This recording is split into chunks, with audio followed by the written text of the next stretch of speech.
So by about 99% luck and 1% skill, I managed to beat Nightmare 4 solo. And in this video, I'll be breaking down the exact build, upgrades, and strategies I used to make it happen. So if you're trying to finish this yourself for the mission rewards and exclusive Queen Slayer title, here's how to do it solo.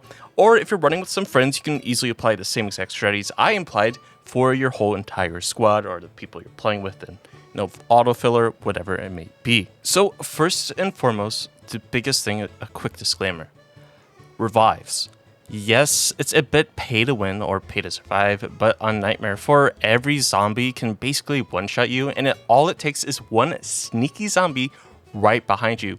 Boom, dead, run is completely over. It's almost like having a sneaky golem right in the back pocket. Now, I personally used 11 revives and I could have played safer, but trust me, it's better to have too many than too few. Now, it is sort of a pay to win feature because you can pay for revives with the blue tokens, but you do get 3 revives every 24 hours and the event still has 20 more days to go. So you can just wait until you have 30 to 40 revives and then try it. Now look, it might not be the best strategy, but it certainly is true and it definitely does work. So if you don't want to sit there waiting a ton, you can spend some blue tokens.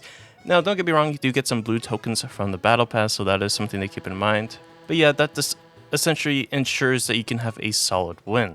Oh yeah, one last quick disclaimer. Don't forget to hit that like button. And don't forget to subscribe to this channel. We're going for 1,000 subscribers before the end of the year. So let's get it done. Now let's talk about the hero and build. So the hero and build. The hero I used to complete the solo Nightmare 4 challenge is Blade. And honestly, he's probably hands down the best for the mode. It's apparent the character practically doesn't die. He does a ton of DPS.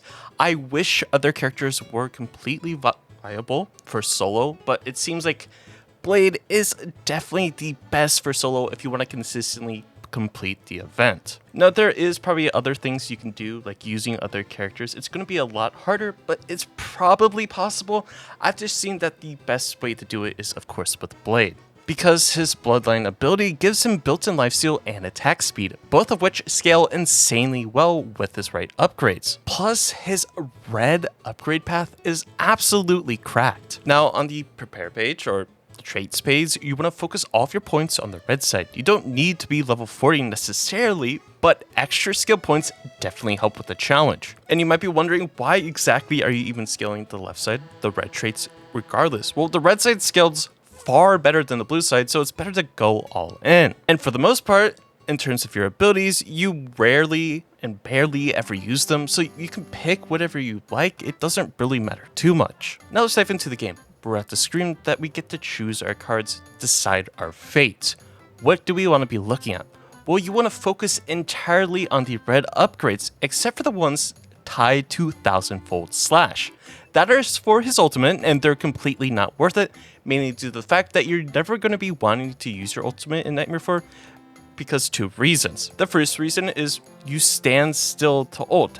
That little split second, even if it feels like you have enough time to use it, it lets the zombies close in on you and instantly one-tap you. The second reason why you don't want to be using it is because when you use that ultimate, you just waste a ton of potential DPS, and it's definitely not worth the time. Now, if you do want to get some cards for the blue side, what is your shift, you can get them. The only upgrades worth grabbing is Sacrifice Sigil. It's amazing for clearing large zombie waves.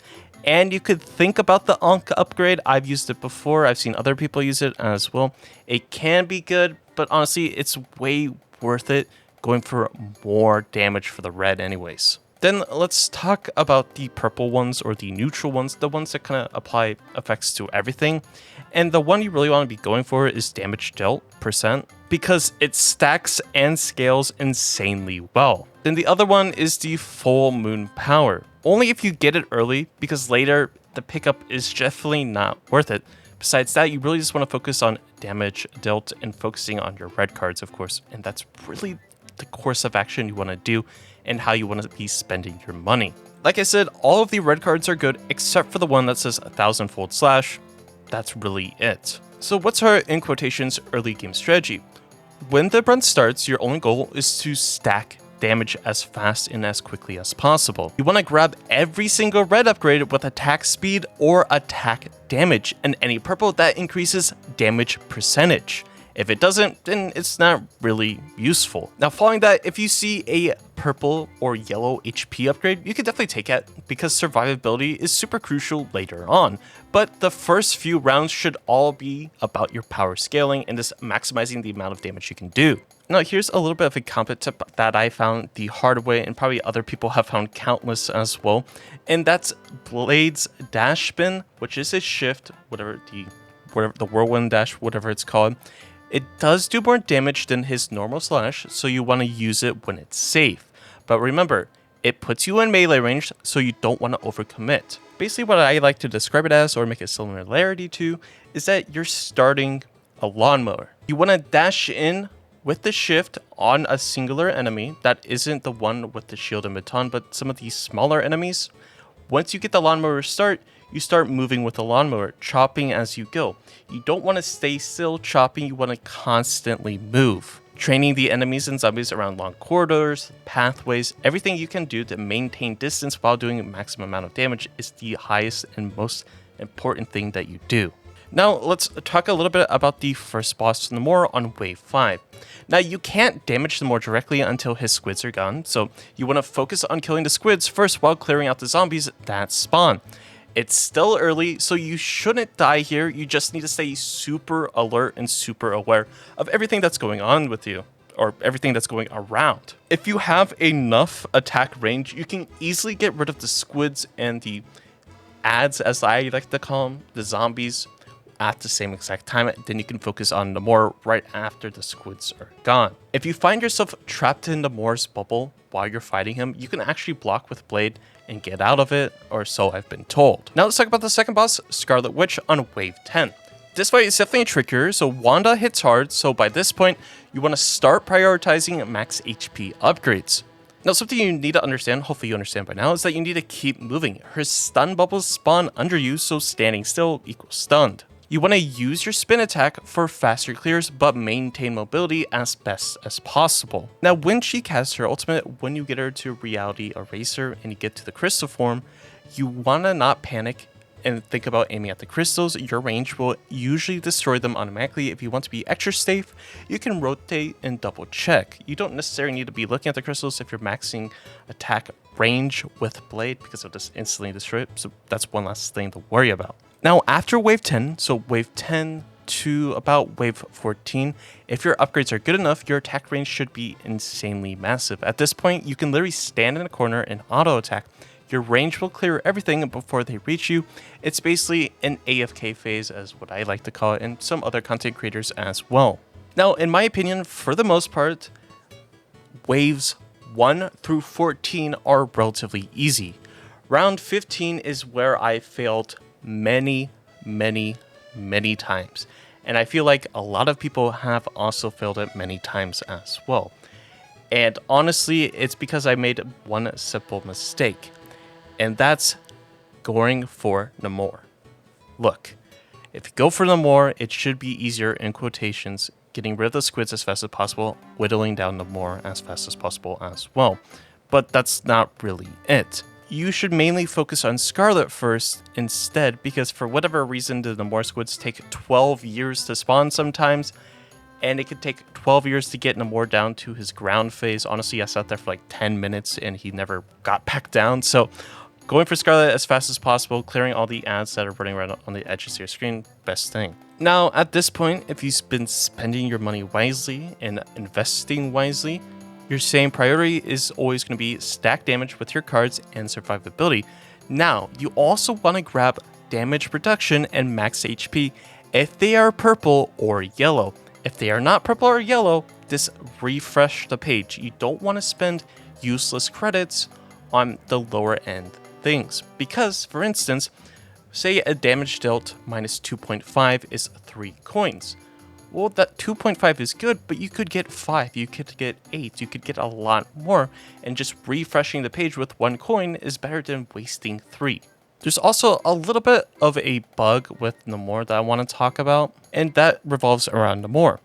If you kill the squids too fast, Namor can bug out and become invincible, and there's really nothing you can do about it, which is unfortunate. So you really want to use regular slashes instead of spinning so you don't burst them down too quickly. Honestly, it happened a lot to me, and I sat there for like 20 minutes and nothing happened. So definitely make sure you're not destroying the squids way too fast because, dude, it's honestly annoying.